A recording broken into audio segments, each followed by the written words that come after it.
ભાજપ દ્વારા સંગઠન પર્વની ઉજવણી સાથે નવા માળખાની રચના કરવાની સાથે નવા વોર્ડ પ્રમુખ બનવા ઉમેદવારોના સેન્સ લેવાયા છે। જિલ્લા માંગરોળ ખાતે મુસ્લિમ સમાજના સાકિરભાઈ પટેલે પણ ઉમેદવારી નોંધાવી છે। ભાજપ દ્વારા સંગઠન પર્વની ઉજવણી સાથે નવા માળખાની રચના કરવાની સાથે નવા વોર્ડ પ્રમુખ બનવા ઉમેદવારોના સેન્સ લેવાયા છે। જિલ્લા માંગરોળ ખાતે મુસ્લિમ સમાજના સાકિરભાઈ પટેલે પણ ઉમેદવારી નોંધાવી છે। હાલ જે સંગઠન પર્વની કામગીરી ચાલી રહી છે, જેમાં દરેક સમાજના ઉમેદવારો જોડાઈ રહ્યા છે। તેમાં આજે બારડોલી મધ્યસ્થ કાર્યાલય ભારતીય જનતા પાર્ટી જિલ્લા સુરત ખાતે માંગરોળ તાલુકાના મુસ્લિમ સમાજના ઉમેદવાર સાકિરભાઈ પટેલ જે પ્રમુખ પદ માટે માંગરોળ તાલુકામાં ઉમેદવાર માટે નોંધણી નોંધાવી છે।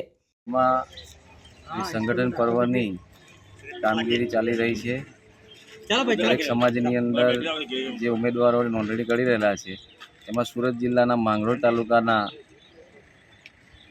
મુસ્લિમ ઉમેદવાર શ્રી સાકિરભાઈ પટેલે હાલ પ્રમુખ પદ માટે માંગરોળ તાલુકામાં ઉમેદવાર નોંધાવી છે અને એનું અમારું સમર્થન રહેશે।